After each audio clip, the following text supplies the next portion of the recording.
Non, si ton cœur, il te le dit d'y aller, c'est vers là que tu dois y aller. Tu crois en ce que tu fais et que tu arrives à le montrer, à le prouver et à mettre l'énergie nécessaire, parce que tout est énergie, je pense que tu arrives à transmettre quelque chose et attirer les bons clients pour toi au bon moment.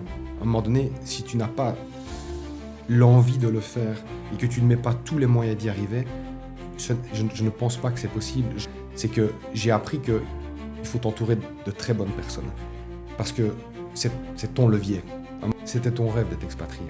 C'était ton rêve d'être ici. C'était ton rêve d'avoir une maison, d'être au soleil. Est-ce que tu peux me dire quand tu as été à la plage la dernière fois? On fait un travail de développement, on crée un écosystème et on est les yeux et les oreilles de notre client sur place. Il faut aimer ce qu'on fait. Il faut avoir de la persistance. Si tu n'aimes pas et que tu ne crois pas en ce que tu fais, c'est impossible d'y arriver.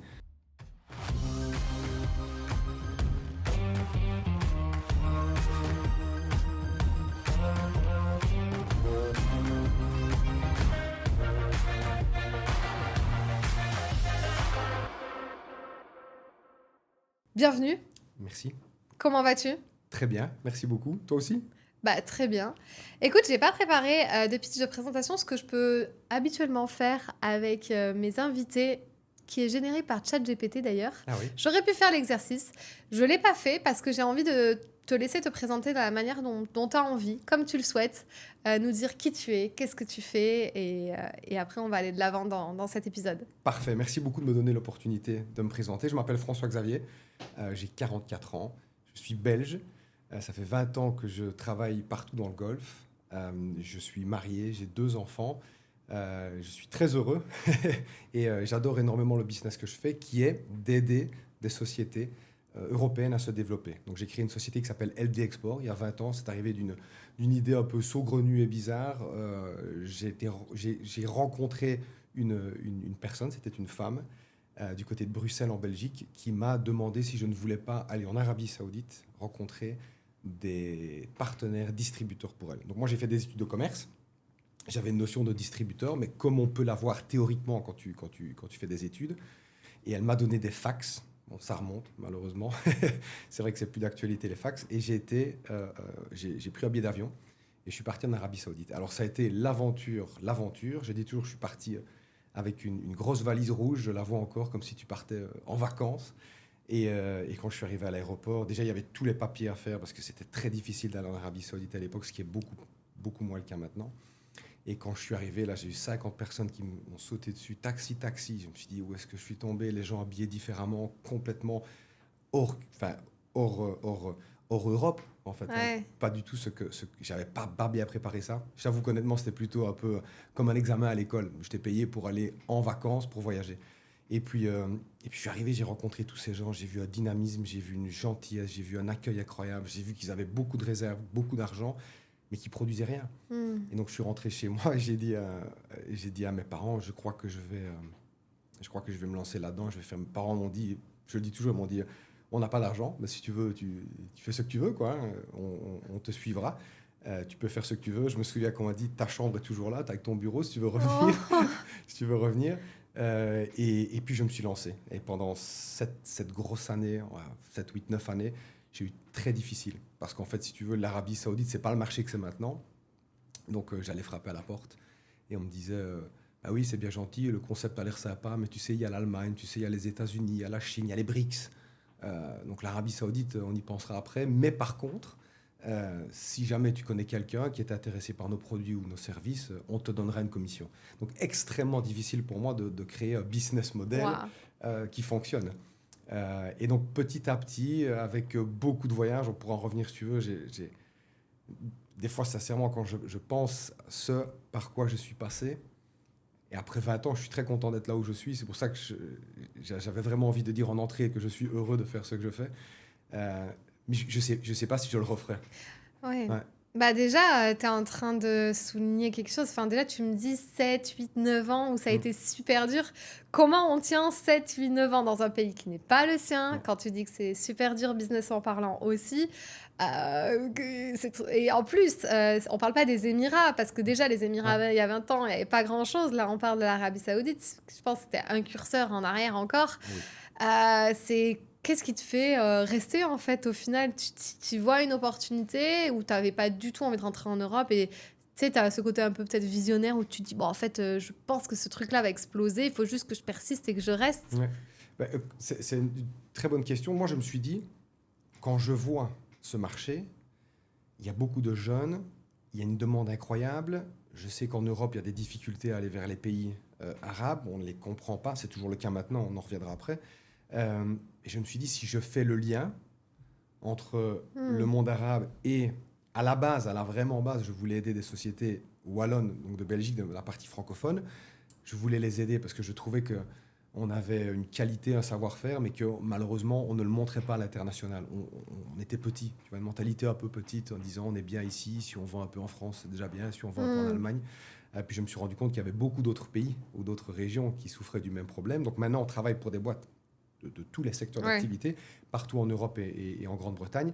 Mais l'idée, c'est que quand j'ai voulu faire l'Arabie Saoudite, je me suis rendu compte que l'Arabie n'était pas intéressante, mais que les gens me disaient Dubaï. À l'époque, il y Ouais. a 20 ans, Dubaï. Je me souviens de rouler sur la Sheikh Zayed Road, il n'y avait pas tous ces bâtiments et il y avait tous des panneaux qui disaient voilà ce qui va arriver, voilà ce qu'on construit. Vraiment, j'y ai pas cru. J'y ai pas cru, je me dis c'est pas possible, tu vois, tu viens d'un petit village, tu t'imagines, tu peux pas t'imaginer que quelque chose d'énorme comme ça. Et là où on en est maintenant, de voir ce qui se passe à Dubaï, de voir même les Émirats, l'infrastructure qui continue à se développer, les gens qui viennent de partout dans le monde, l'immobilier qui est to the roof, comme on dit. Et quand je vois l'Arabie Saoudite qui est beaucoup plus grande et qui a des projets beaucoup plus ambitieux, je me dis que ça va être le meilleur pays au monde pour moi pour faire des Ok. affaires. Et donc 6 ou 7 ans, pour revenir à ta question, ben, c'était très difficile. Donc je me suis d'arriver, vraiment, je quittais Bruxelles, l'aéroport, et je prenais les vols les moins chers qui mettaient non, 17, 18, 19 jours Avec pour une venir ici. escale, Ah, j'ai ouais. fait des escales au Caire pendant 12 heures. Hein. J'étais avec ma Waouh. valise assis par terre, parce qu'à l'aéroport du Caire, c'était pas ça. Et pour arriver ici, dans le fin fond des rats, dans des... j'ai tout fait. J'ai une petite anecdote que je raconte pas très souvent. Enfin, euh, je me souviens qu'après quelques années, je me dis ça marchera pas. Ça marchera jamais. J'ai pris un billet d'avion, je suis arrivé à Dubaï, dans l'hôtel le moins cher que je pouvais trouver. Et ils m'ont donné une chambre. Et juste le bâtiment à côté, c'était une discothèque. Moi, je ne le savais pas quand j'ai fait le check-in. Donc, j'ai fait le check-in et j'ai commandé à manger. J'avais vraiment faim. Ils m'ont amené un hamburger. Et je pense que maintenant, je ne le donnerai pas à mon chien. Ah. C'était impossible. Donc, j'ai juste mangé les frites qu'il y avait à côté. La salle de bain, le plafond, tu vois, je suis quand même grand.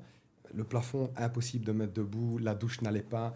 Et je me souviens d'être au fond, enfin, de mettre dans un coin de la chambre, avec la discothèque qui allait, pam, pam, pam, pas moyen de dormir et de me dire j'arrête.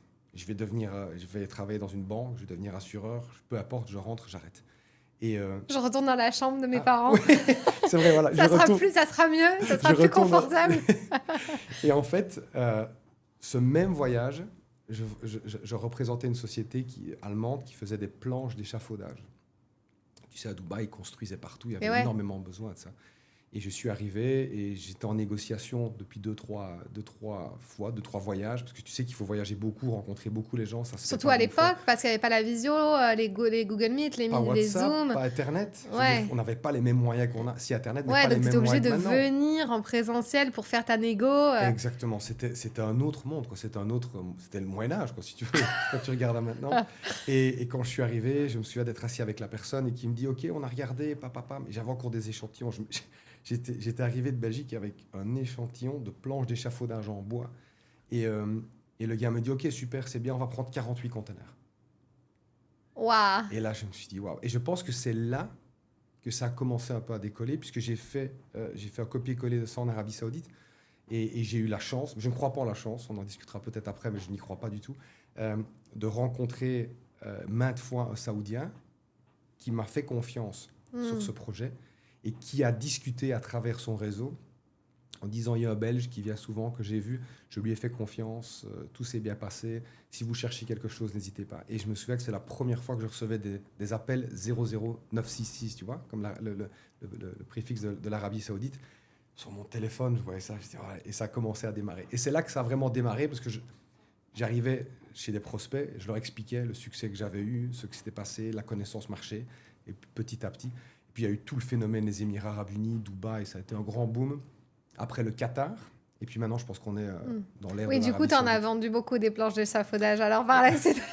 Oui, il y avait ça, mais la particularité, et là, ce qui est très intéressant dans notre métier, c'est qu'on ne fait pas qu'un type de produit. Donc, on est dans tout secteur d'activité. Nous, notre travail, c'est de trouver un partenaire commercial, c'est-à-dire un distributeur, pour nos clients. Donc, le client, ils sont dans l'agroalimentaire, la construction. Mais comme je t'ai expliqué, à partir du moment où on a touché une personne qui connaît d'autres bonnes personnes qui t'a fait confiance, la plupart des gens, des locaux ici, ont plusieurs business. Et donc, en fait, si tu veux, quand j'allais rencontrer quelqu'un en lui disant « tu veux des planches d'échafaudage », après, il me disait « j'ai aussi une société dans les soins de santé, j'en ai une dans l'agroalimentaire. Est-ce que tu peux aller rencontrer mon directeur général et voir ce dont il a besoin ?» Donc, et ça a commencé... Ça faisait boule de neige. Ça a commencé à faire boule de neige, ouais. Tu sais, sur le podcast, je reçois peu de profils comme toi, en fait, parce que il y a beaucoup de personnes dans la formation ou dans la prestation de services que j'ai reçue. Et également, je me dirige gentiment vers plutôt le côté start-up.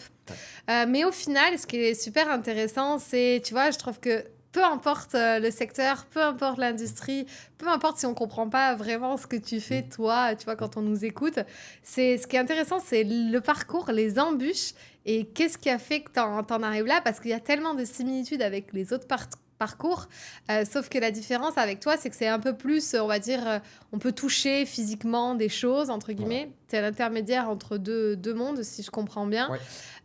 Et c'est intéressant, justement. Explique-nous plus en détail. Est-ce que tu peux nous donner un exemple de qui est ton distributeur et qui est ton client sur un secteur en particulier ? Sur un secteur, on va prendre l'agroalimentaire. Ça parle à tout le monde. Tu vois, tu veux du fromage. Simplement du fromage. Ah oui, on veut du fromage aux Émirats. Parce que moi, à chaque fois, tu sais, je demande à tout le monde, vous venez me voir, vous ramenez du fromage dans votre valise, s'il vous plaît, du comté. On fait tous pareil. Voilà. On fait tous pareil.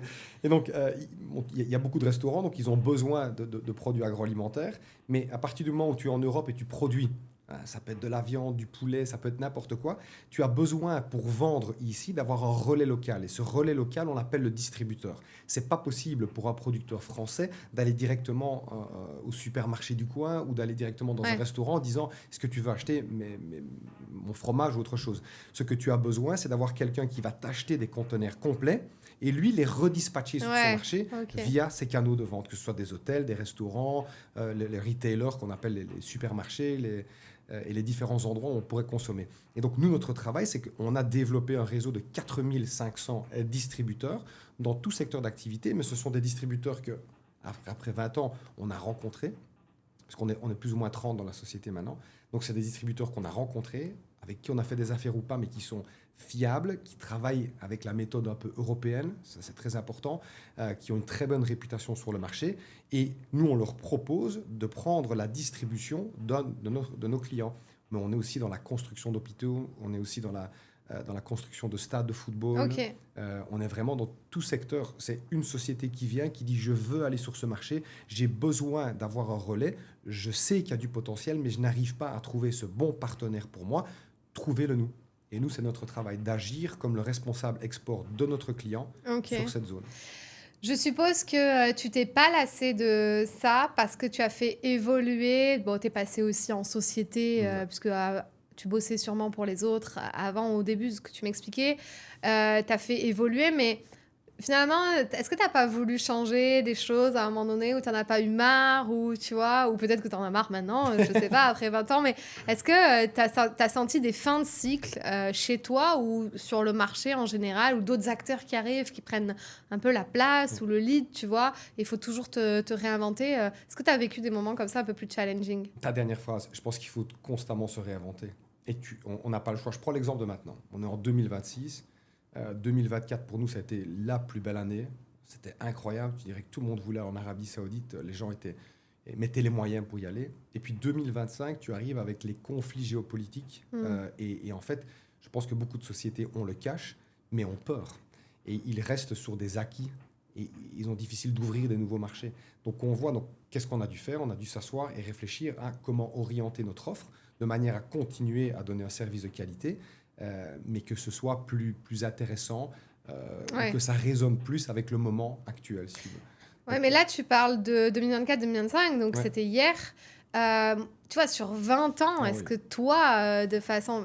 Après, dis-moi un petit peu si tu as rencontré des challenges sur ta route, des moments où tu te dis, bon, là, j'abandonne, ou même tout simplement te dire, est-ce que tu m'as dit que tu avais rencontré, enfin, Ouais. que tu es marié, que tu as 2 enfants, tu vois, te dire aussi, est-ce que j'ai pas envie de construire une vie de famille, revenir en Europe Est-ce que tu n'as pas eu des moments plus personnels ou plus dans ton entreprise sur ces 20 années dans le Moyen-Orient, parce que ça fait quand même énorme quand on y pense, de se dire, c'est bon, là, j'arrête et je Bien sûr. rentre.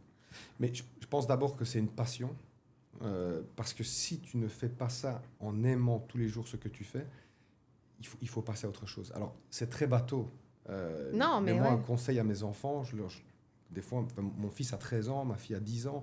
Tu vois, ils ne pensent pas déjà à se projeter dans leur vie professionnelle, mais j'essaie de leur expliquer qu'au final, ça vient de là. Ouais. C'est quand tu ressens quelque chose, si même on te dit que c'est pas bien, si même on te dit qu'il y a autre chose de mieux, si même... Non, si ton cœur, il te le dit d'y aller, c'est vers là que tu dois y aller. Je crois très fort à cela, on aura peut-être l'occasion d'en parler après. Mais juste un simple exemple. Quand tu pitches ton activité, j'ai l'impression qu'il y a la plupart des commerciaux ou de gens qui vendent un service ou qui ont leur propre activité, ils le pitchent mal. Ou ils ne trouvent pas le mot, la phrase qui va permettre de convaincre la personne. À qui le dis-tu? L'expert du pitch. C'est vrai.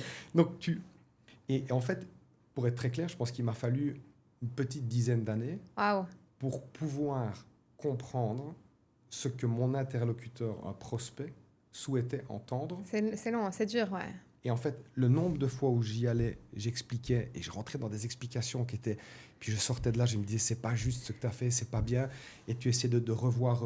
Et à un moment donné, si tu veux, le marché, l'expérience, les rencontres t'aident à trouver le pitch. Mais si ça vient de là et que tu le fais avec passion, automatiquement, je pense, mais je suis même convaincu, évidemment, je ne peux pas scientifiquement le prouver, mais il y a quelque chose que tu transmets à la personne en face de toi. Il te regarde, il dit, je peux lui faire confiance, c'est quelqu'un qui a fait déjà, je me lance, parce qu'il parle vrai.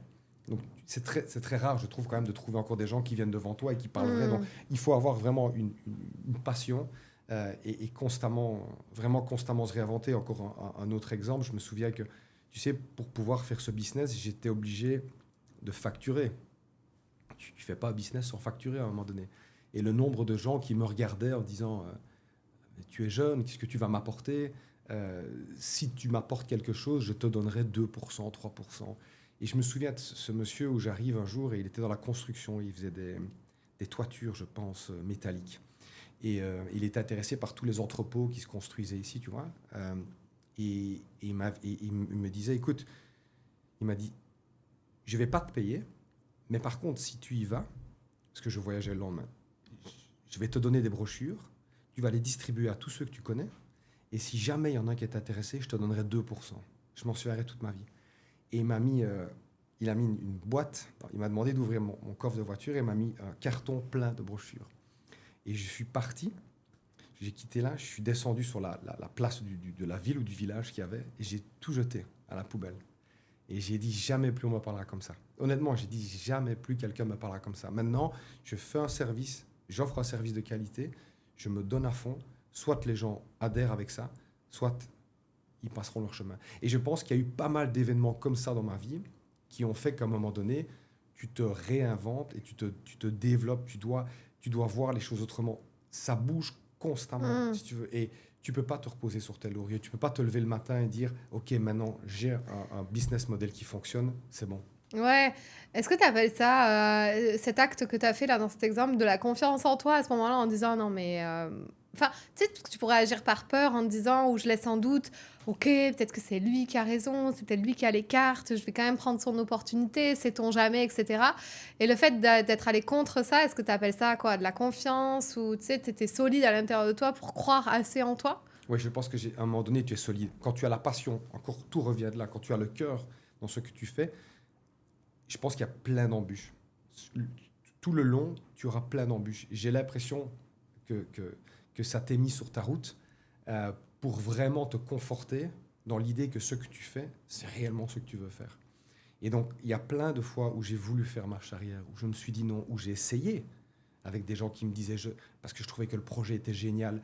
Au final, ça n'a jamais marché. À chaque fois, je reviens à mes valeurs et je viens à mes principes. Alors, il y a des gens qui vont dire, ça ne m'intéresse pas, ça ne correspond pas à mes attentes et à mes valeurs, et donc, on ne travaille pas ensemble. Mais encore et toujours, quand tu crois en ce que tu fais et que tu arrives à le montrer, à le prouver et à mettre l'énergie nécessaire, parce que tout est énergie, au final, tout est énergie, je pense que tu arrives à transmettre quelque chose et attirer les bons clients pour toi au bon moment. Ouais, super intéressant. Bon, et pour le côté pitch et prise de parole Ouais. et tout ça, je ne peux que être d'accord avec toi, Ouais. forcément, quand on a les bons mots. Mais c'est super intéressant ce que tu as soulevé parce que tu vois, moi, mes clientes, elles viennent de se lancer, enfin, la plupart viennent de se lancer il y a 2, 3 ans, 4 ans, elles cherchent encore des clients.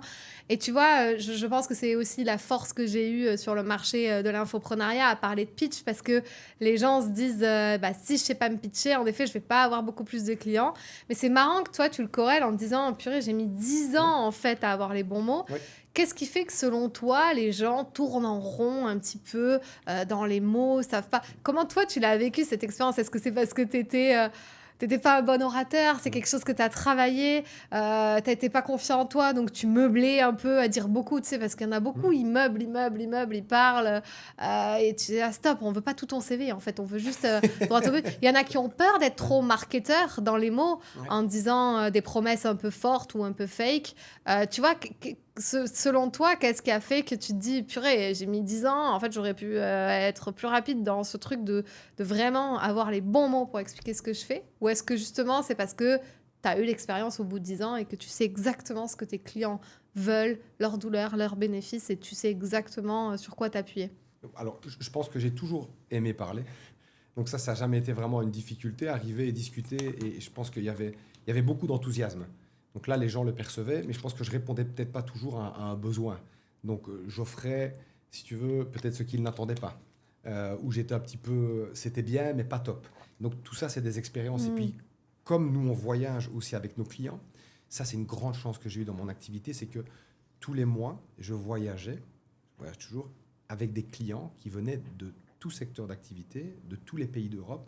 Et donc, on a tous une culture et une façon de voir les choses différentes, mais il y a une similitude, c'est que tous ces directeurs d'entreprise, ils ont un parcours. Et je me souviens que je m'asseyais dans le taxi et je leur demandais leur parcours. Et je trouvais ça, j'adorais, je posais des questions, je trouvais ça incroyable. Et je pense que eux, chacun à leur manière, ils m'ont aidé un petit peu à me forger. Et donc, j'ai 44 ans, mais à l'âge que j'ai aussi envie de passer un petit peu dans cette phase de transmission, tu vois, Ouais. en toute modestie, c'est pas, Mm. mais d'expliquer aux gens par quoi je suis passé, comment ça s'est fait. Et donc, le fait de rencontrer ces gens, de pitcher, à un moment donné, tu comprends leurs besoins, tu comprends leurs attentes, tu comprends leurs moyens, tu comprends le délai imparti, tu comprends s'il faut aller faire ça plus court, plus long, comment est-ce qu'il faut les accueillir, comment tu prépares des rendez-vous, ce qu'ils ont besoin d'entendre, le temps qu'ils ont à t'allouer en fait tous les mois quand tu as des questions pour eux. Donc tout ça, ça n'a jamais été que par expérience, Mm.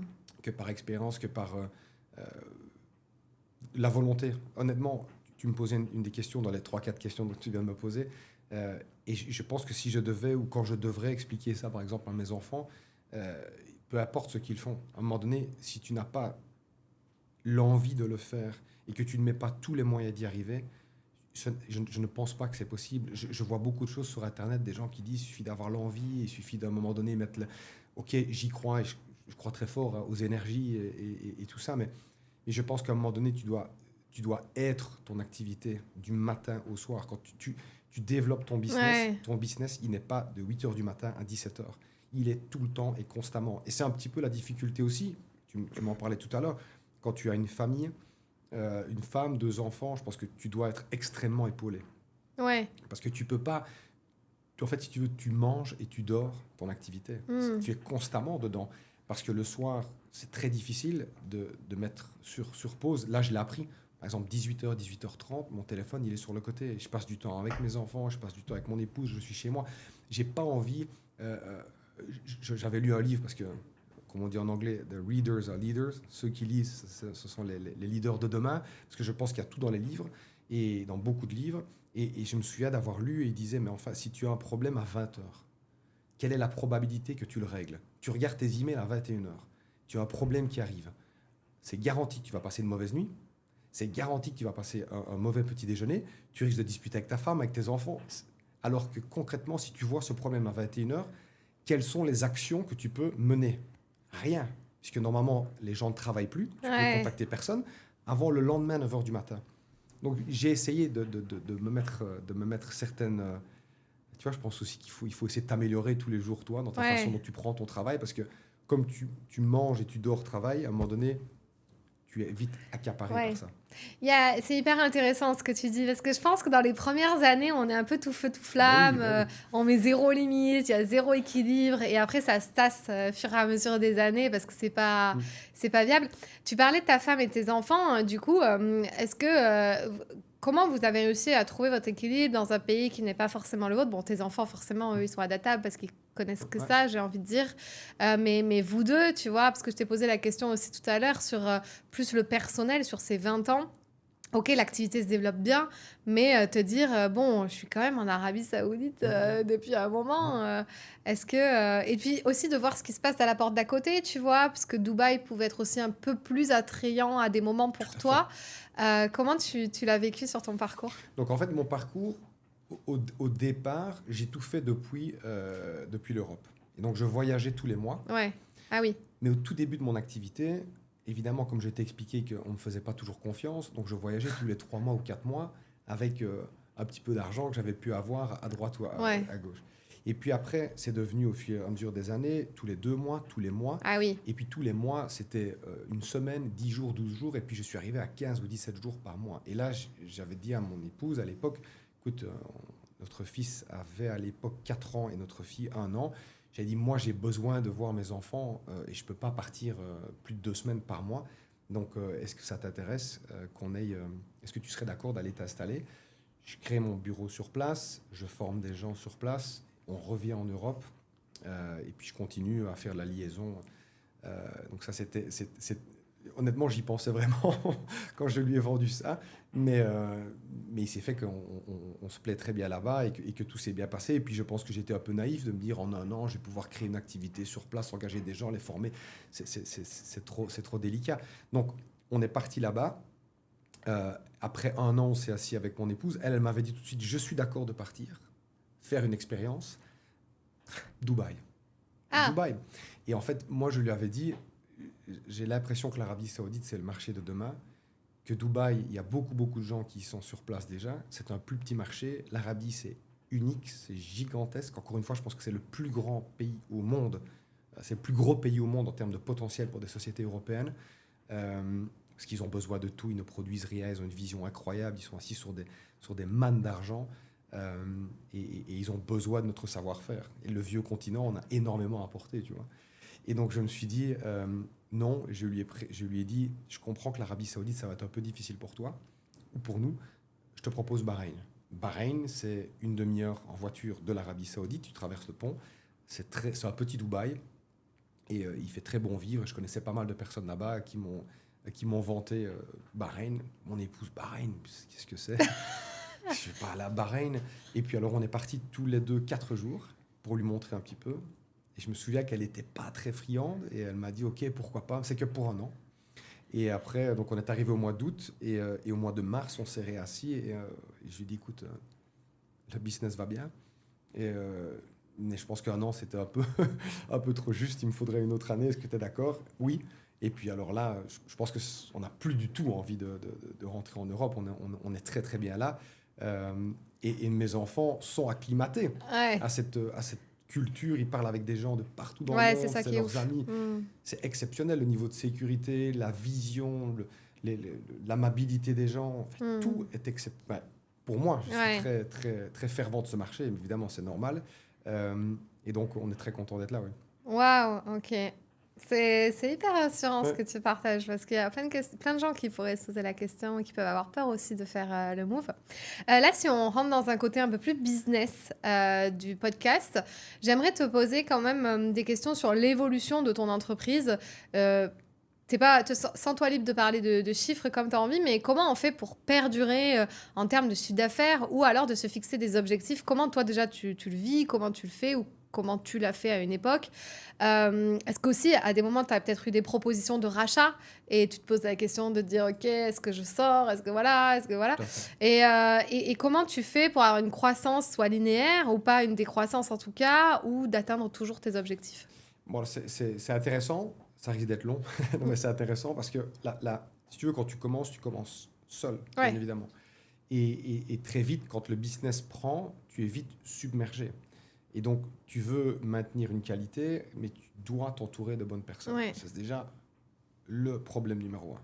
T'entourer de gens qui vont comprendre ta passion, qui vont la transmettre, qui vont Mm. pouvoir travailler de la manière dont tu l'attends. Tu dois apprendre à gérer des gens. C'était pas la première chose.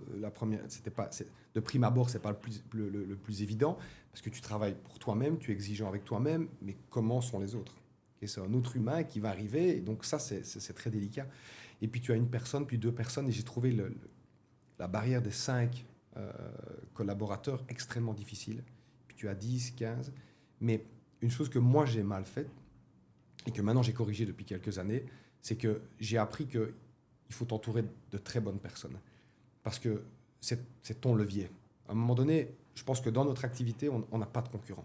Faire ce qu'on a fait depuis 20 ans, des centaines de sociétés qu'on a amenées ici, des milliers de gens qu'on connaît, les chambres de commerce, énormément d'institutions qui nous mettent en avant pour des sociétés qui, au Portugal, en Espagne, souhaitent se développer. On leur dit, allez voir LD Export.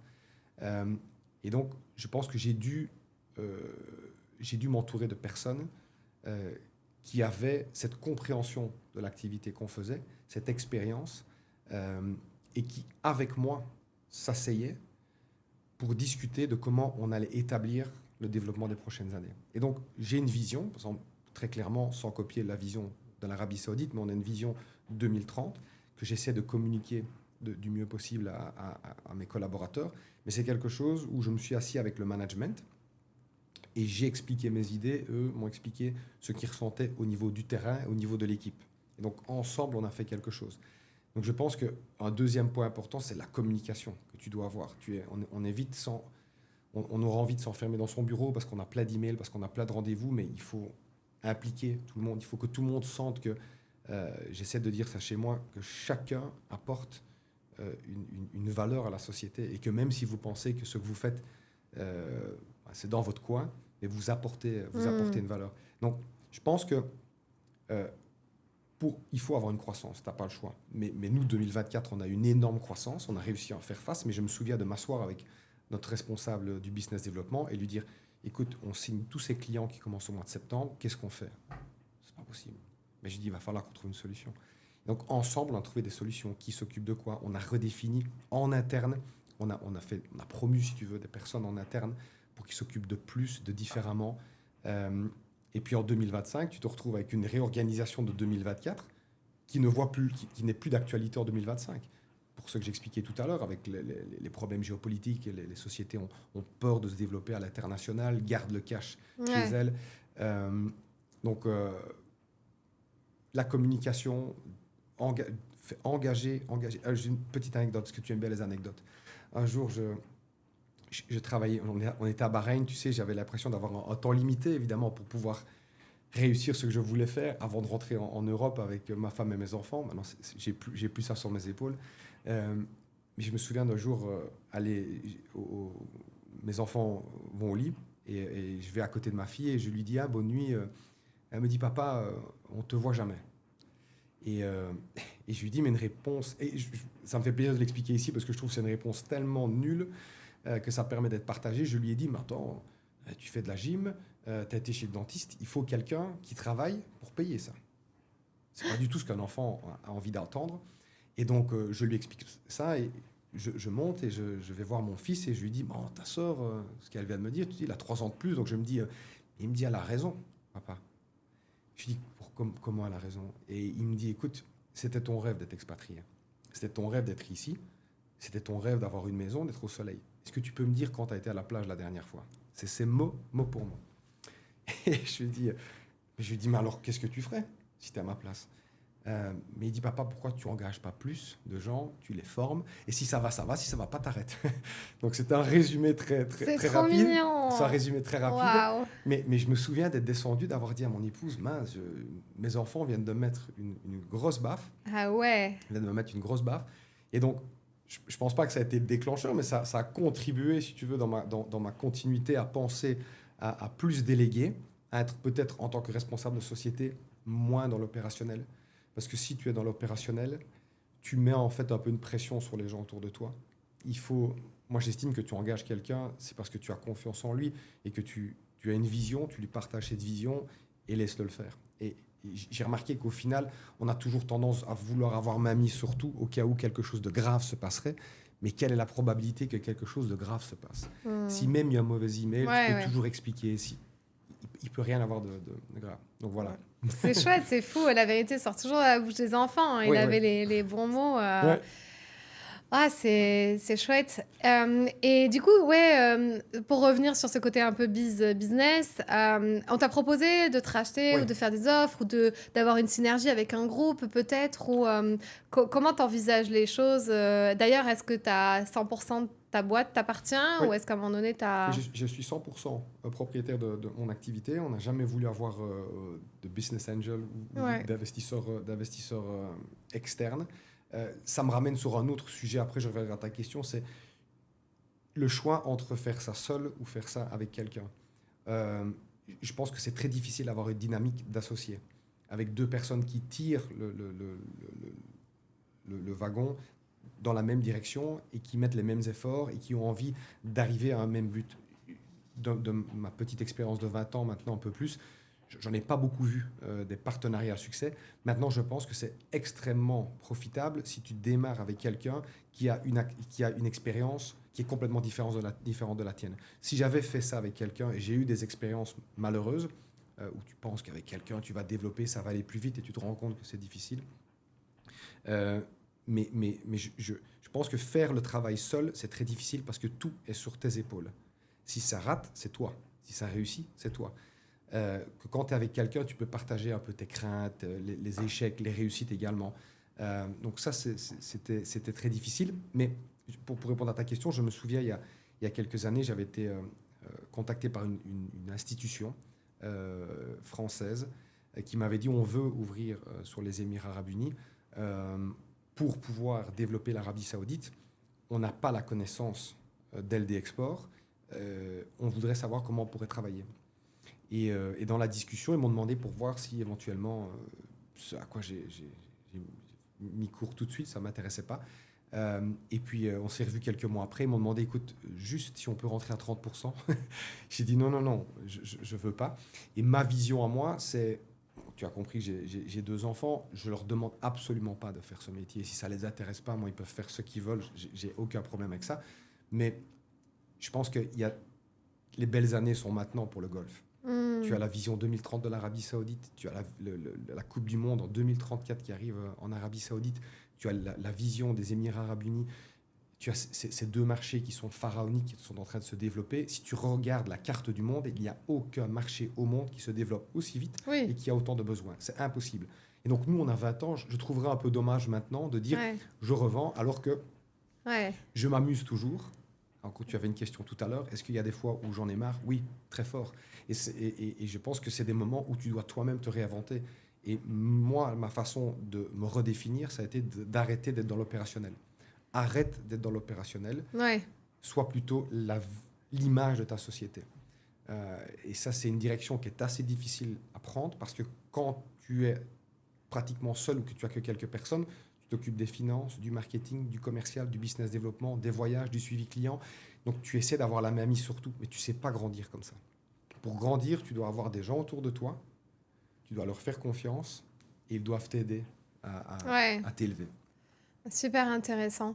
Et toi, juste, j'ai cette question qui me vient comme ça. C'est une commission que tu prends entre deux mondes, c'est ça? C'est ta part, c'est ton consulting, c'est ça? Non. Nous, on a plusieurs façons de travailler, mais la principale, c'est qu'il y a une expression en anglais qui dit « no cure, no pay ».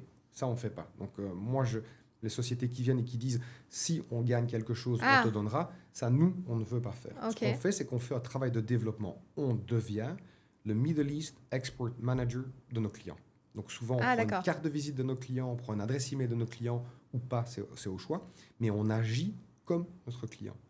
Et donc, on ouvre des marchés, on comprend le marché, on va rencontrer les acteurs, on crée un écosystème, et ça, c'est du travail de fond.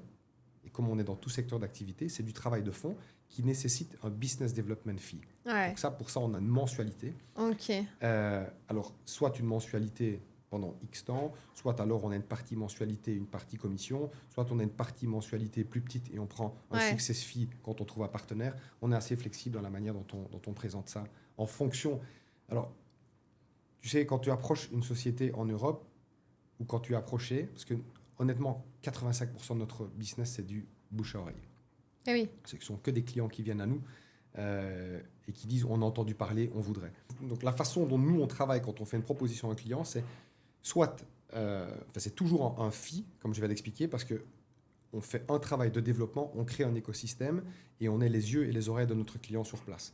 Donc on n'est pas du tout dans le allô, oui j'ai un deal là-bas, ça t'intéresse, remets prix. Ça c'est pas du tout ce qu'on fait. Il y en a d'autres qui le font, peut-être. J'en ai pas encore vu beaucoup qui le faisaient à grande échelle, mais c'est pas du tout comme ça Ok. qu'on fait. Donc la société qui commence avec nous, elle doit savoir qu'elle a un engagement aussi. Et ça lui permet, quand il y a un fee, de faire le suivi avec nous. Parce que sinon, si tu travailles à la commission, il y a toujours un autre projet qui arrive sur leur table et tu passes toujours en dernier. Ouais, ok. Et là, tu parlais de 30 collaborateurs, c'est ça? Et c'est des salariés qui Ouais. sont dans ta boîte et qui sont pas forcément francophones, c'est-à-dire que tu Non. bosses avec des internationaux. Ouais, on a une petite trentaine. On est exactement 28 dans l'activité. On a un bureau à Luxembourg, Ah ouais. Luxembourg, en Belgique, en Pologne, au Bahreïn. Et donc, évidemment, ça, c'est aussi l'intérêt, mais aussi la difficulté, c'est que tu travailles avec des gens de nationalités complètement différentes. On a des Français, des Belges, Ah ouais. jusque-là, ça va. Et puis, on a Marocains, Italiens, Anglais, Indiens, Polonais, Ukrainiens. On a vraiment des nationalités complètement diverses et Et variées. ils travaillent en remote ou tu as un manager à chaque fois sur place? Ouais.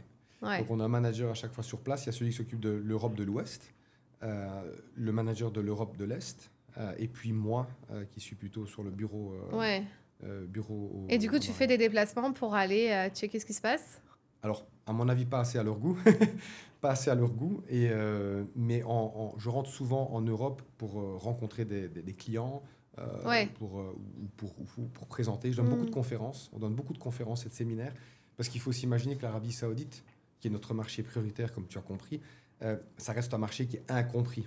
Hmm. Je pense que les sociétés européennes ont bien intégré le fait que c'était le marché de demain, qui avait un énorme potentiel, mais qu'il fallait être sur place pour pouvoir réussir. Donc elles ne veulent pas passer à côté, mais elles ne savent pas comment s'y Ouais. prendre. Oui, mais est-ce que c'est pas des sociétés qui l'ont déjà fait, par exemple, aux Émirats arabes et du coup, bah, elles ont, enfin, si elles savent le potentiel, elles ont plus qu'à dupliquer ce qu'elles ont fait, puisque, j'en sais rien, prenons un secteur automobile, Mhm. une boîte automobile en Allemagne qui s'est implantée aux Émirats, bah, elle sait très bien le potentiel qu'il y a sur le marché de l'Arabie Saoudite. Eh ben juste, c'est une très bonne question et c'est ce sur quoi nous nous battons le plus, c'est que Ah ouais, les Émirats arabes unis et Dubaï, ça n'a rien à voir avec l'Arabie saoudite. ah ouais. Mais Les c'est gens, dans leur tête, ils n'arrivent Ah pas à... ben, déjà, honnêtement, pour la plupart, et je les blâme même pas, c'est quoi les Émirats? C'est un peu l'Arabie, c'est un peu le Qatar, c'est un peu tout. C'est les Émirats. Non, tu as les Émirats arabes unis, 7 Émirats, bon, je ne vais pas t'expliquer. Dubaï, je pense qu'il y a peut-être Singapour comme ça, mais ça n'existe pratiquement nulle part au monde, Et c'est ouais. ce qui se passe ici. Mais l'Arabie saoudite, c'est complètement différent. Tu rencontres encore des locaux, il y a une culture réellement saoudienne où il y a la négociation. Tu sais, nous, on a regardé que quand tu rencontres un bon partenaire qui dit je suis d'accord de travailler avec toi ou avec ton client, avant qu'il y ait une transaction financière qui se fasse, il y a au moins 5 rendez-vous. 5 rendez-vous. C'est pour te dire, comme ça va beaucoup moins vite qu'aux Émirats arabes unis, Ok. il faut y aller, il faut apprendre de s'asseoir, discuter, prendre le thé. Tu sais, les gens qui viennent aux Émirats, ils disent je connais le monde arabe. Non, vraiment pas, parce que la probabilité que tu te sois assis avec un Émirati, elle est Ouais. de 0,005%. Je veux dire, c'est très rare. Tu vas traiter avec des Ouais. gens de partout dans le monde, sur une zone qui est une zone arabophone. Mais l'Arabie saoudite, tu rencontres le Saoudien.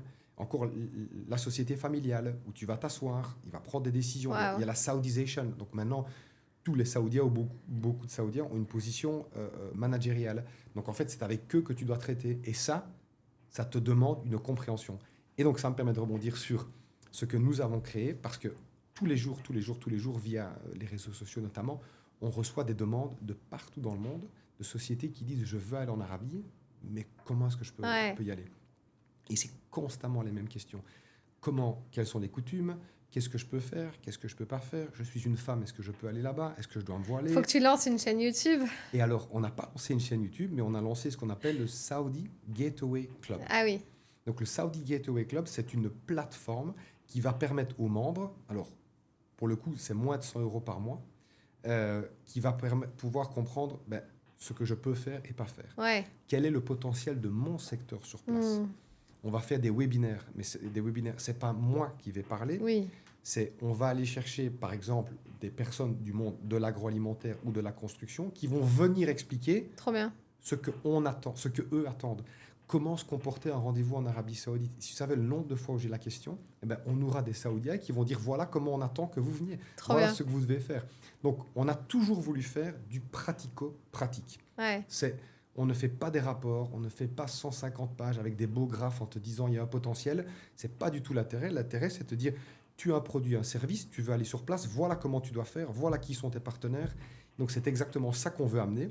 Et maintenant, ce ne sera plus des sociétés que d'Europe ou de Grande-Bretagne, mais ce sera des sociétés de partout dans le monde qui veulent, de manière pratique, comprendre comment ils doivent faire. Alors, il y a un autre point très intéressant, c'est que beaucoup de sociétés disent « je veux m'installer sur place ». Comment faire ? On les mettra en contact avec des sociétés qui sont spécialisées là-dedans.